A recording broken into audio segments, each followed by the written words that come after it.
Haditsun sahih rawahu Abu Dawud. Bersabda Rasulullah sallallahu alaihi wasallam, rahimallahu imra'an, semoga mendapatkan rahmat Allah, didoakan sama Nabi. Imra'an, seseorang, shalla qablal asri, di mana dia sholat sebelum melaksanakan sholat asar arba'an, 4 rakaat. Hadits ini sahih, diriwayatkan Abu Dawud.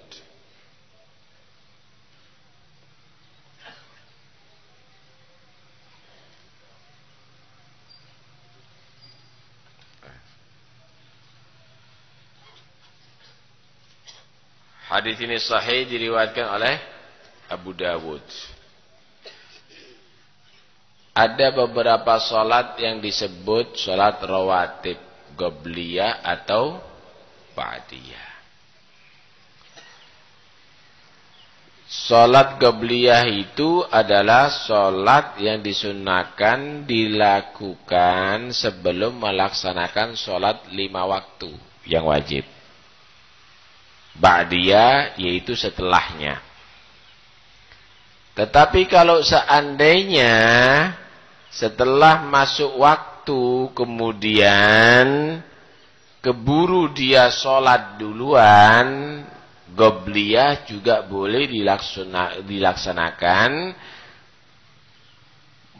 setelah melakukan sholat fardu.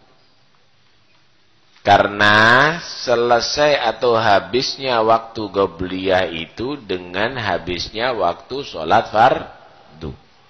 Nih, kita kasih contoh. Sholat qobliyah asar 4 rakaat disunahkan ini kan hadis. Enggak nututi waktunya karena keringan berangkat ke masjid udah sholat asar duluan.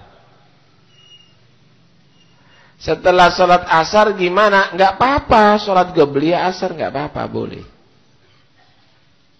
Haram itu hukumnya? Enggak, kalau madhab Syafi'i enggak begitu.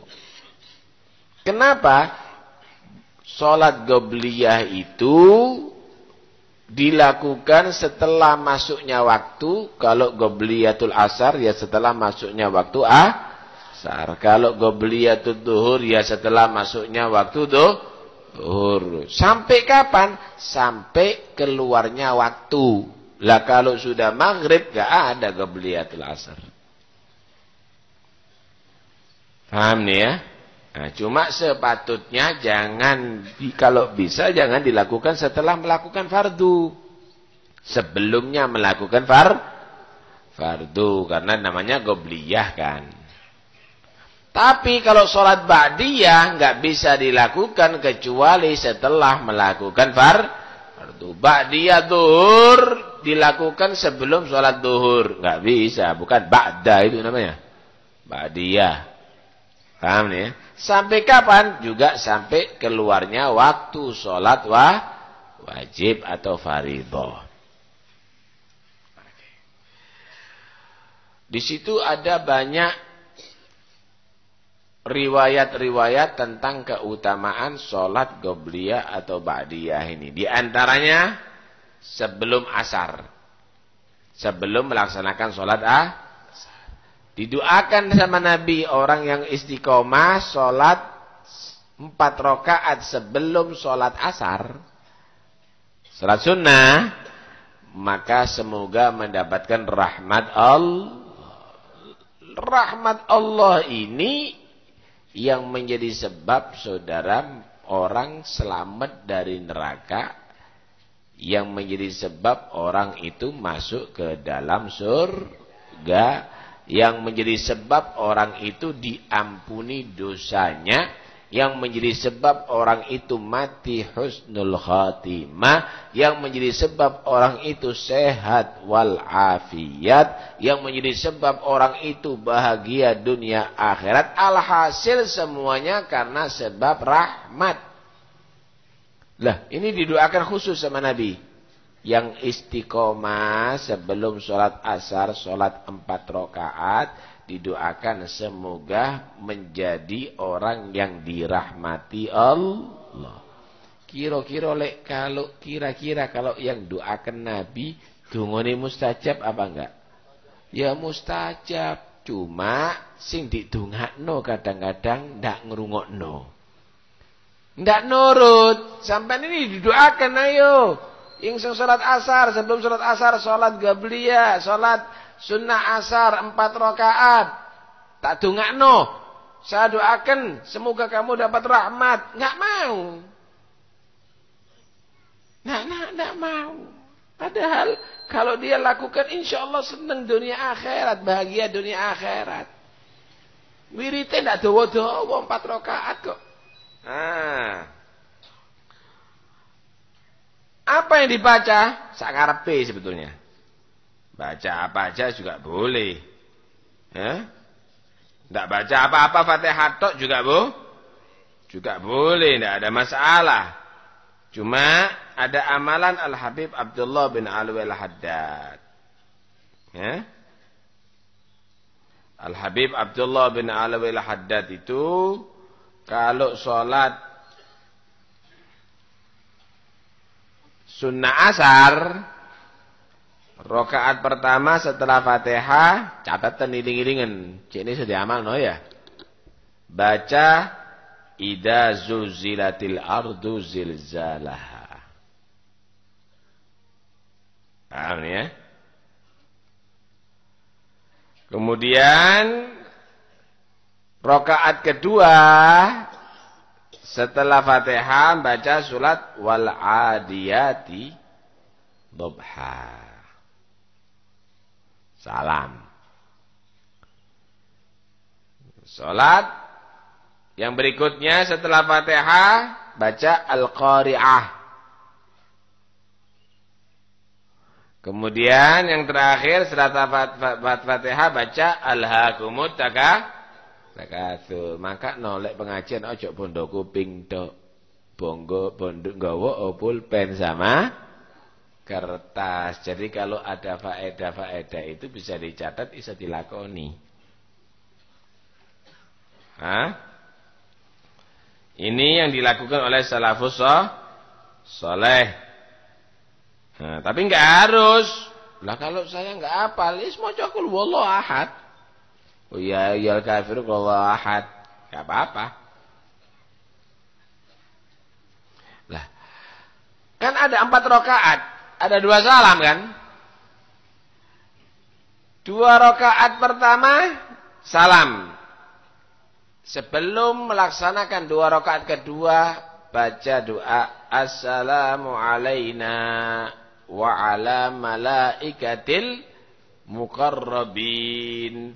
Assalamu alaina wa ala ibadillahis salihin. Paham nih ya? Jadi 4 rakaat sebelum sholat asar. Rakaat pertama ada 2 salam. Rakaat pertama setelah Fatihah baca idza zulzilatil ardu zilzalaha. Rakaat kedua setelah Fatihah baca wal adiyati dhabha. Kemudian setelah itu salam baca assalamu alaina wa ala malaikatillahil muqarrabin. Assalamu alaina wa ala ibadillahis salihin. Kemudian setelah itu sholat lagi.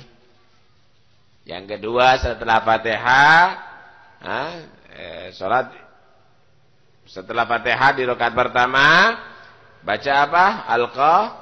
Al-Qari'ah. Kemudian setelah itu setelah Fatihah baca apa? Alhaakumut takatsur. Kemudian nunggu salat asar ya. Nunggu salat Kalau nganggur nunggu surat asar, baca istighfar 100 kali. Astagfirullah, astagfirullah, astagfirullah, astagfirullah, astagfirullah, astagfirullah 100 kali. Sampai qomat. Kemudian setelah itu sholat asar. Kenapa 100 kali? Lawang Nabi itu loh. Diriwayatkan istighfarnya 100 kali. Nabi tidak punya dosa istighfar minta ampun 100 kali apa maneh wong sungi. Istighfar, astagfirullah, astagfirullah, astagfirullah, astagfirullah 100 kali. Ini amalan daripada beliau Al-Habib Abdullah bin Alawi Al-Haddad. Oh, jadi tinggal no. Wong atase sunnah lho, Beb. Lah, orang tidak butuh sunnah. Sekarang saya mau tanya, yang penting manusia itu makan wareknya atau enaknya? Yang penting wareknya, ya enggak? Tapi orang kepingin enak, karena itu ditambahi sate, ditambahi tempe penyet, ditambahi terong penyet, ditambahi sambel, ditambahi itu, ditambahi ini. Yang penting makan itu adalah wareg, kenyang.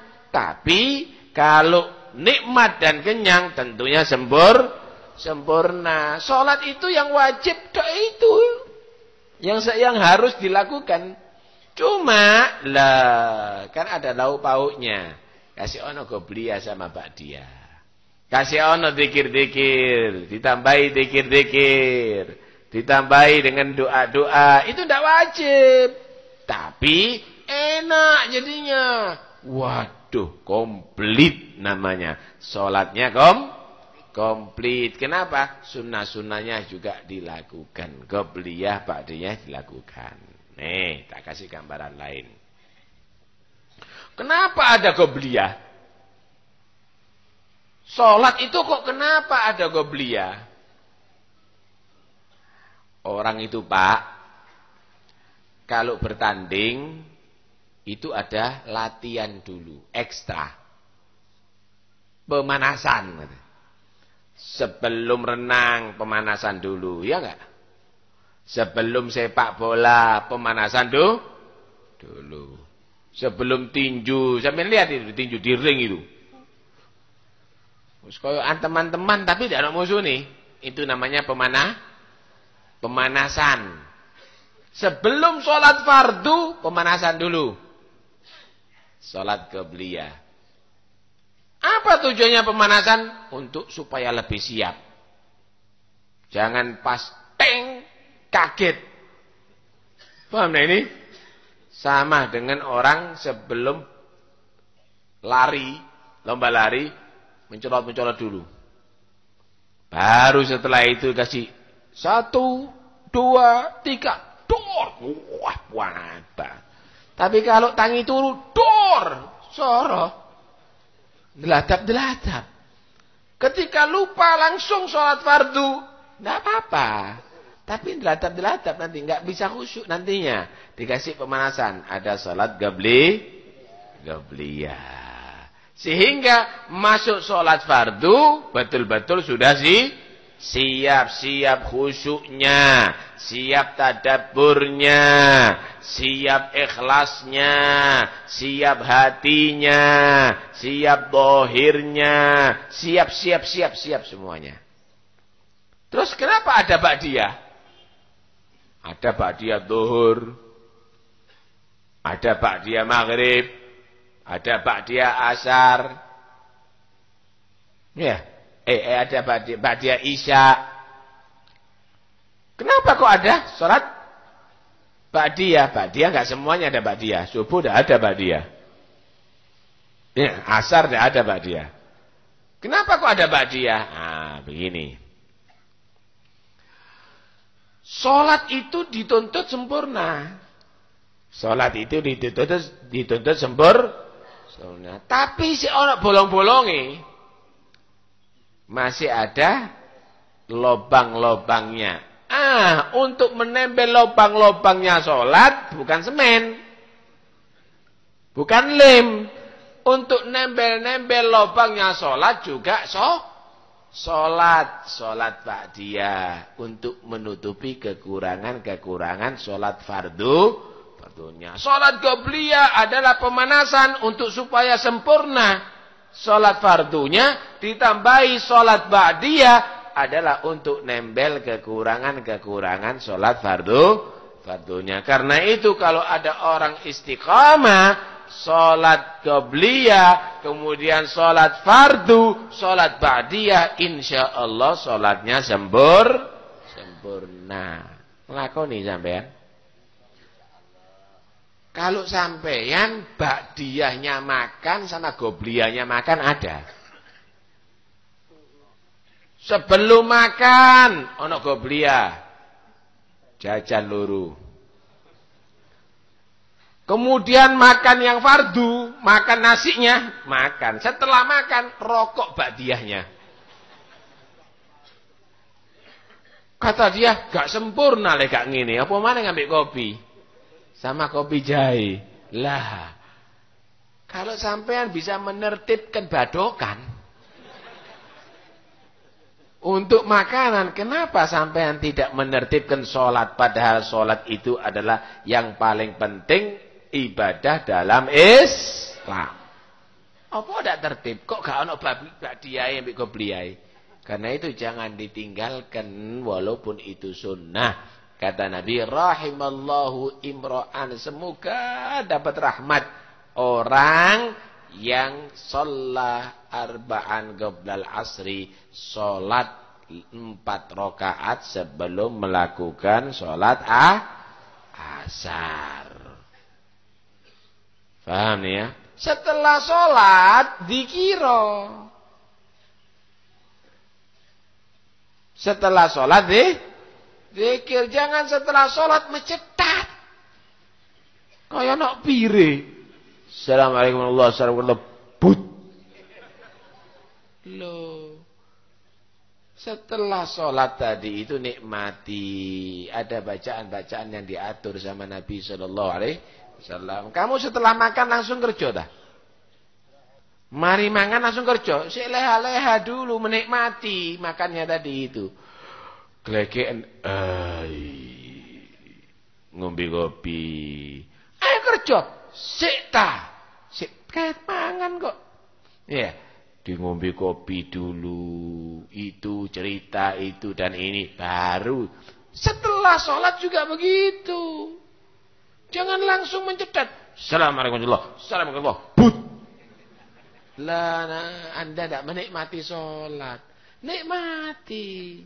Baca zikir-zikir yang diatur oleh Nabi sallallahu alaihi wasallam. Karena itu, wa innaha lakabiratun illa 'alal khashi'in. Salat itu gede. Besar salat itu, artinya berat. Tugas yang besar. Enggak semua orang sanggup, padahal sebentar loh. Sampai sholat itu sebentar. Masa sholat itu sampai jam-jaman? Sholat itu sebentar. Wa inna lakabiratun, besar itu sholat. Tapi illa 'alal khashiin, kecuali orang-orang yang khusyuk, dia bukan menganggap besar, enak sholat itu. Tidak beban sholat itu. Malah menjadi satu roha, satu istirahat, satu refreshing. Orang-orang yang soleh itu kalau sumpek sholat, hilang sumpeknya. Tapi kalau kita tidak sholat sumpek, model enggak? Kenapa enggak soleh? Enggak soleh sebabnya. Nabi itu kalau sumpek sholat, hilang sumpeknya. Karena itu Nabi menyatakan waju'ilat qurratu aini fis shalah, dijadikan penghening mataku, penghiburku adalah sholat. Seneng kalau sholat. Ya Allah, nikmati sholat. Begitu. Tapi kalau kita, ayo sholat, sumpek setengah mati. Kenapa tidak soleh? Tidak soleh. Belum khusyuk, belum khasyiin. Coba kalau kita mau khusyuk dalam sholat. Tidak kabiro, tidak berat itu sholat. Malah nikmat. Enak sholat itu. Nih. Orang itu Pak, Orang itu sibuk setiap harinya. Buka mata, yang dilihat itu nyumpek no. Ya enggak? Kelihatan anak-anaknya. Ya seneng kelihatan anak. Tapi mari ngono, susune loh. Susu harus kamu sediakan. Kemudian biaya belajarnya harus kamu sediakan. Yang kamu dengar juga begitu. Anak nangis. Weh, kenapa? Sakit. Biaya pengobatannya harus kamu sediakan. Istri kamu dengarkan suaranya. Apa? Ngomel. Blonjo nih mas. Paham ya?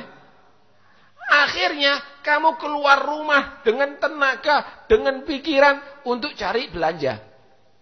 Macul, mancal, ngangkat, macam-macam dah model pekerjaan tadi itu semuanya adalah diforsil. Karena gerakan itu akhirnya jantungnya semakin berdebar, banyak gerakannya. Kalau begitu akhirnya pikirannya juga bekerja. Tenaga, pikiran, semua organ bekerja. Perlu istirahat enggak? Perlu istirahat. Istirahat itu bukan tidur tok. Istirahat itu yang paling penting ketenangan jiwa. Orang kadang-kadang bisa di atas kasur, di ruang AC nggak bisa tidur. Kenapa? Nggak tenang jiwanya. Yang namanya istirahat itu adalah bukan kamu tidur. Kenapa? Belum tentu jiwa kamu tenang. Wong edan turu. Yang paling penting ketenangan jiwa. Gimana cara untuk menenangkan jiwa? Pray. Ditenangkan jiwa. Matanya kamu supaya enggak ngelihat hal-hal yang membuat kamu tadi itu berpikir, lihat tempat sujud. Paham? Mulut kamu baca kalamnya Allah. Bismillahirrahmanirrahim. Kamu baca berzikir, kamu baca tasbih. Telinga kamu dengarkan bacaannya kamu. Kemudian pikiran kamu tadabbur, memahami, meresapi makna bacaannya kamu. Hati kamu hadir bersama kebesaran Tuhan kamu. Kemudian gerakannya tadi itu adalah gerakan yang pelan. Gerakan tadi itu gerakan yang bagus. Allahu Akbar. Posisi berdiri. Berdiri yang tidak gerak-gerak. Posisi berdiri. Berdiri baca Fatihah, baca surat sampai normal. Hati fokus, kemudian pikiran fokus, pandangan fokus, telinga fokus. Satu tok. Allah tok. Ada di situ. Enggak ada yang lainnya. Istirahat daripada pekerjaan, istirahat daripada keluarga, istirahat daripada istri, istirahat daripada anak, istirahat semuanya. Paham enggak ini? Kemudian ruku. Ruku ini mensejajarkan, Pak, antara jantung dengan otak dan organ yang bawah ginjal. Sejajar kabeh. Kalau berdiri kepala di atas. Paham nih? Kepala di atas, jantung ada di tengah, ginjal ada di bawah. Paham nih? Tapi kalau ruku sejajar semuanya. Ruku. Akhirnya peredaran darah akan bagus saat ruku tadi itu. Setelah bagus peredaran darah waktu berdiri, bagaimana? Ruku sekarang. Dinormalkan lagi. Kemudian berdiri lagi. Kemudian sujud. Sujud dibalik. Ginjal yang asalnya bagian bawah, jantung bagian tengah, kepala otak bagian atas, sujud dibalik. Ginjal, paham nih? Perut bagian atas. Jantung bagian tengah, kepala bagian bawah, otak bagian bawah. Loh. Kekurangan cairan kekurangan darah yang ada di otak. Orang kalau jarang kepala ada di bawah, paham nih? Itu gampang pikun, gampang terserang penyakit kepala, gampang macem-macem, vertigo, macem-macem. Paham ya? Nah, karena itu sujud aja cepet-cepetan. Nikmati itu sujud. Sehingga betul-betul teresap itu darah yang ke bawah tadi teresap oleh seluruh otak. Ini secara medis ya. Nah, secara medis. Setelah itu duduk. Berdiri lagi. Tapi kaki ditekuk. Kalau tadi peredaran tadi itu lebih banyak. Kalau berdiri, jantung tadi itu dengan ke kepala lebih dekat. Ya, dengan kaki lebih jauh. Tapi kalau sudah duduk lain lagi. Paham nih? Jadi semuanya tadi itu dohir batin bagus sampean. Karena sembahyang sing genah, sing enak. Nikmati cepet-cepetan sholat jika bisa nikmat. Nikmati itu sholat. Anda akan menjadi orang yang hatinya bagus, pikirannya fresh, istirahat. Sholat itu istirahat. Karena itu orang dulu itu turunnya ndak akeh. Sholatnya banyak sehat. Lalu sampean turun tok sholatnya titik kencing manis. Nah memang bukan orang soleh kok. Bukan orang yang soleh kok kita ini. Orang dulu itu loh. Ndak ada alat-alat alat-alat olahraga itu. Ndak pakai alat-alat olahraga orang dulu itu. Kerja dia. Tapi ibadahnya yang mempeng. Yo sehat orang dulu. Sekarang olahraga macam-macam itu. Yo tetap penyakit dok kadang-kadang. Kenapa? Tidak seimbang, Pak. Tidak seimbang ibadahnya. Nah, karena itu dipilih waktu-waktu. Waktu-waktu bagaimana caranya kamu tadi itu betul-betul bisa fresh pikiran kamu. Subhanallah. Nikmat Islami. Dawa iki. Wis srengenge metu saiki. Nah, di antaranya waktu asar. Kenapa kok dipilih waktu asar? Anda ini setelah bekerja mulai pagi sampai sore perlu istirahat enggak? Setelah bekerja perlu istirahat. Nah, istirahat lewat sholat. Sholat. Fokus kalau Anda khusyuk saatimu. Bacaan kamu, hati kamu, pikiran kamu. Semuanya dalam sholat. Maka sore itu Anda fresh. Apalagi setelah itu diteruskan dengan zikir. Wah, tambah luar biasa. Nah kalau kita kan enggak. Sholat Allahu Akbar 5 menit. Ono di pasar pikirane. Allahu Akbar ono di toko pikirane. Allahu Akbar ngeraco pikirannya. Enggak fresh jadinya. Karena itu tegang kabeh. Tegang. Tak kasih contoh sampean, tak kasih contoh. Ini gambaran orang yang enggak hadir hatinya. Afdalu dzikri fa'lam annahu la ilaha illallah. Enggak asik goreng. La ilaha illallah. Pas metu segoe klotek mendelik modane. Lho, eling sodo tadi.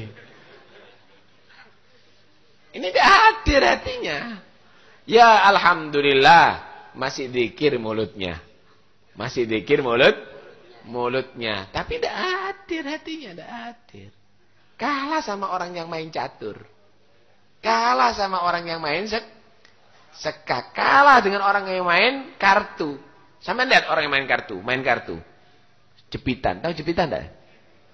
Dijepit, kadang-kadang dijepit sampai 10, gak kerasa loro.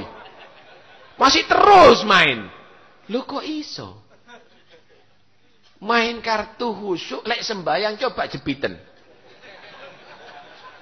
Loro dia. Enggak dijepit aja bingung. Lah ini lah. Wa innaha lakabiratun illa 'alal khashiin. Karena itu kalau sampean bisa khusyuk dalam salat, nikmat nikmat salat tadi itu. Nikmat salat tadi itu. Itulah yang dirasakan oleh orang-orang yang dekat kepada Allah Subhanahu wa taala. Mudah-mudahan insyaallah rungokno iki mau istiqomah nggih. Istiqomah sebelum salat asar salat 4 rakaat. Nah, sebetulnya banyak salat sebelum salat subuh 2 rakaat. Kata Rasulullah sallallahu alaihi wasallam,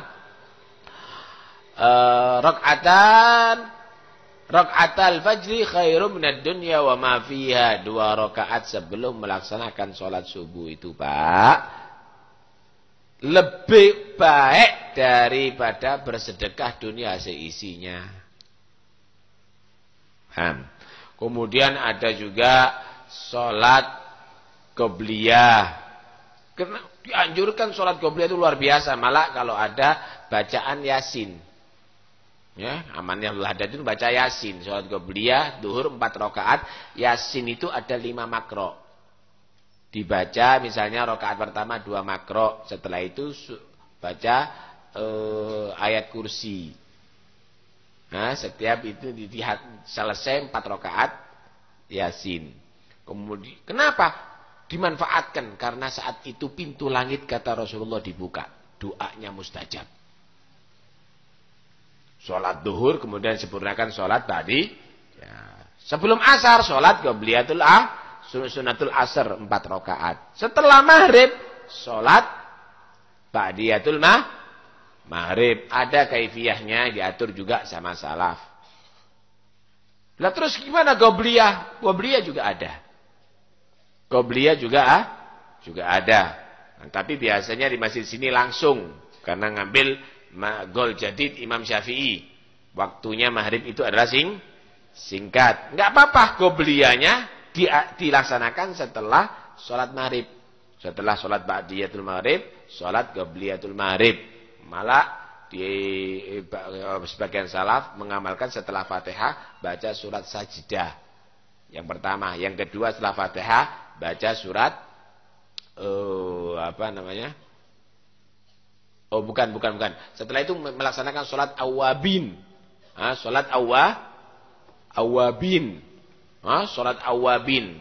Ada beberapa riwayat yang melaksanakan sholat awabin itu dibangunkan nanti istana di surga. Tahu di istana sampean? Gedegnya wos ya. Istana bukan di Jakarta, istana ada di surga. Setelah itu sholat ba'da isya nanti akan kita terangkan panjang lebar, tapi yang jelas sholat sunnah jangan ditinggalkan. Ya, sholat sunnah jangan ditinggalkan karena karena itu akan membuat hati kamu khusyuk. Ketika kamu jadi khusyuk hati kamu menjadi orang yang tenang dunia sampai akhirat, bahagia dunia sampai akhirat. Semoga Allah Subhanahu wa taala menjadikan kita orang yang beruntung. Amin Allahumma amin. Permintaan surat Al-Fatihah untuk yang meninggal 24 orang. Mudah-mudahan Allah Subhanahu wa taala mengampuni segala dosanya, kuburannya jadikan kebunan surga. Untuk yang sakit 10 orang. Mudah-mudahan Allah beri kesehatan, kesembuhan, dan segala panjang umur, sehatul afiat, yang sehat Allah jauhkan daripada segala penyakit. Untuk yang punya hajat Allah sampaikan semua hajatnya, Allah lancarkan segala urusannya. Untuk yang hamil mudah-mudahan insyaallah melahirkan dengan mudah dan selamat anak yang dilahirkan maupun sudah anak-anak yang sudah dilahirkan, yang akan dilahirkan atau yang sudah dilahirkan, jadikan anak-anak yang manfaat dunia sampai akhirat. Untuk yang ujian dan sukses Allah berikan ilmu yang manfaat. Ala hadiniya kunya salihah. Al-Fatihah. Bismillahirrahmanirrahim.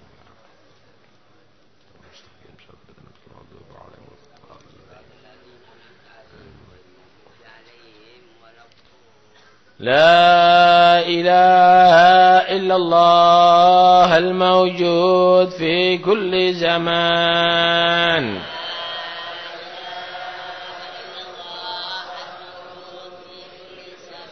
لا إله إلا الله المعبود في كل مكان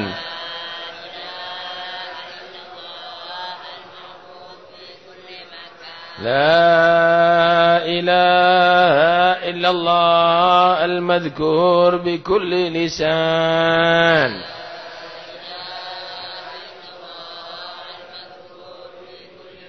لا إله إلا الله المعروف بالإحسان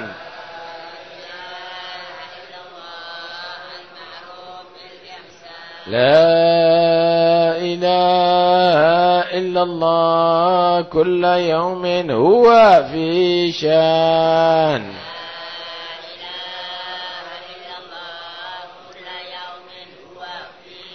لا إله إلا الله الأمان الأمان من زوال الإيمان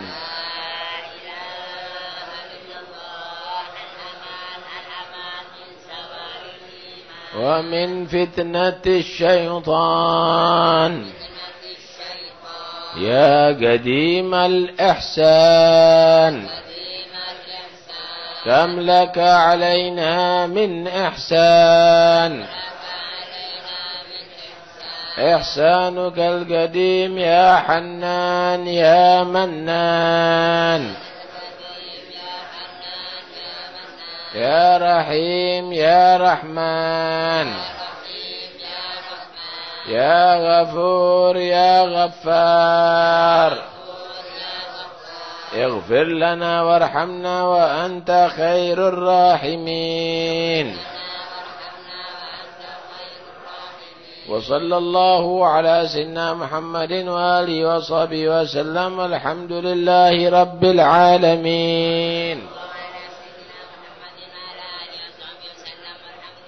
Sebelum doa saya ingatkan, kalau hari Natal jangan ada yang mengucapkan selamat hari Natal, dosa. Ya, nggak oleh, haram hukumnya, malah kalau ridho dengan agamanya kafir hukumnya.